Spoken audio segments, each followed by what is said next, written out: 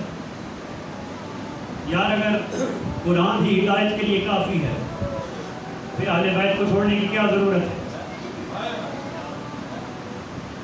قرآن ہدایت کے لیے کافی ہے، کافی ہے نا. ہاں جی قرآن ہدایت کے لیے کافی ہے. جب قرآن ہی کافی تھا تو پھر اہل بیت کو چھوڑنے کی ضرورت. کیوں پڑی یاد رہے قرآن صرف تھیوری ہے، قرآن پریکٹیکل نہیں ہے. قرآن کیا ہے؟ قرآن تھیوری ہے، قرآن پریکٹیکل. قرآن نماز کا حکم تو دیتا ہے، یہ نہیں بتاتا نماز پڑھنی کیسے ہے. وہ کہتا ہے نماز پڑھو، اقیموا الصلاۃ. مولا ہم کیسے نماز پڑھیں؟ فرمایا دوسری چیز بھی ساتھ چھوڑی ہے. کربلا میں حسین ابن علی کا آخری سجدہ ہے. دو چیزیں چھوڑی ہیں. نماز قرآن حکم دے رہا ہے، یہ نہیں بتا رہا نماز پڑھنی کیسے ہے. اگر پڑھنا دیکھنا ہو حسین ابن علی کا آخری سجدہ دیکھو. قرآن سخاوت کا حکم دیتا ہے، یہ نہیں بتاتا سخاوت کرنی کیسے ہے. اگر دیکھنا ہو تو حسن ابن علی کی والا سخاوت دیکھو. قرآن طہارت پاکیزگی کا حکم دیتا ہے، یہ نہیں بتاتا کرنی کیسے ہے. اگر عمل دیکھنا ہو، نمونہ دیکھنا ہو، سیدہ کائنات کی زندگی کو اٹھا کے دیکھو. قرآن استقامت کا، ایمان کا، بہادری کا حکم دیتا ہے، تقوی کا، یہ نہیں بتاتا کرنا کیسے ہے. اگر دیکھنا ہو مولا کائنات باب مدینۃ العلم علی ابن ابی طالب کا کردار دیکھو. اس لیے فرمایا دو چیزیں چھوڑی ہیں.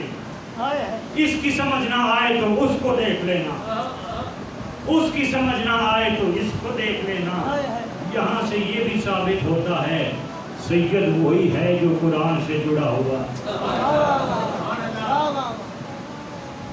سید وہی ہوگا جو قرآن سے جڑا ہوا ہوگا. سید وہی ہوگا جو قرآن کی عملی تفسیر نظر آئے گا. فرمایا دو چیزیں چھوڑی ہیں، ان دونوں کے دامن سے وابستہ رہو، تم کبھی گمراہ نہیں ہوگے. معصوم علی اصغر کی شہادت ہوئی.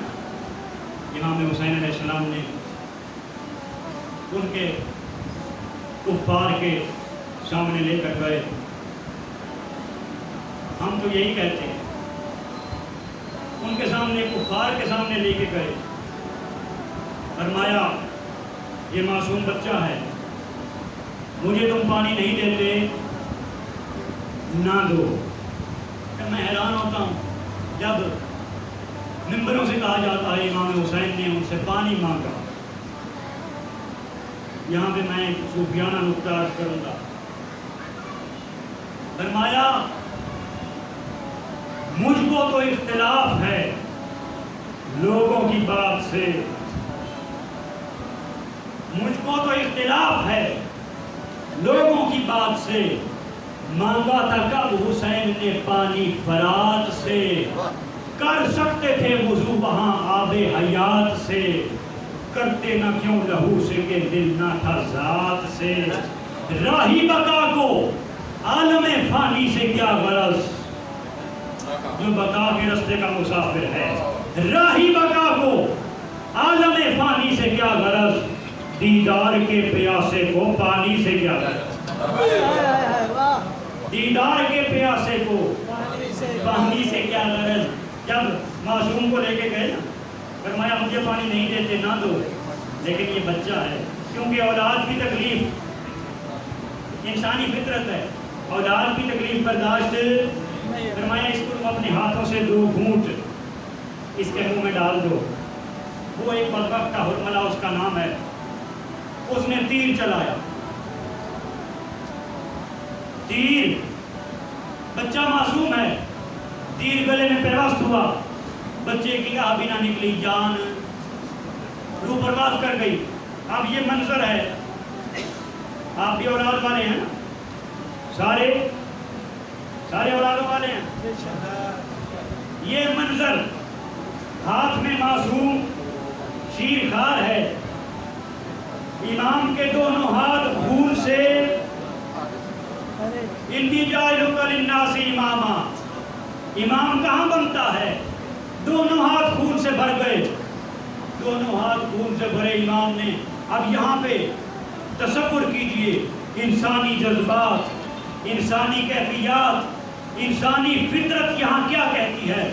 دونوں ہاتھ جب خون سے بھرے امام نے دونوں ہاتھ فضا میں بلند کیے، فرمایا مولا اگر تو حسین سے ایسے راضی ہے نا، اگر تو حسین سے ایسے راضی ہے تو میں تیری رضا میں راضی ہوں۔ یار حسینیت تو استقامت کا نام ہے، حسینیت تو صبر کا نام ہے، حسینیت تو ڈٹ جانے کا نام ہے، حسینیت تو یار کی رضا میں راضی ہو جانے کا نام ہے۔ راستہ حسینیت کا اپنائیے، جب راستہ حسینیت کا اپنائیں گے اپنے بچوں کو کربلا کا پیغام دیا کریں، اپنے بچوں کو درس کربلا دیا کریں، اگر چاہتے ہیں کہ آپ کی نسلیں صاحب کردار بنیں۔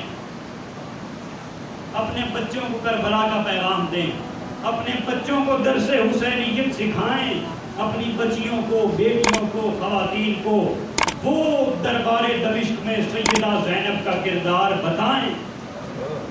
جب یہ کریں گے تب ہماری نسلیں سنوریں گی۔ اللہ تعالی ہم سب کو ان پاک بازوں کے رستے پہ چلنا نصیب فرمائے، ان کے دامن سے وابستہ رکھے، کیونکہ میرے حضور نے فرمایا جس کے ساتھ محبت ہوگی اسی کے ساتھ اٹھایا جائے گا۔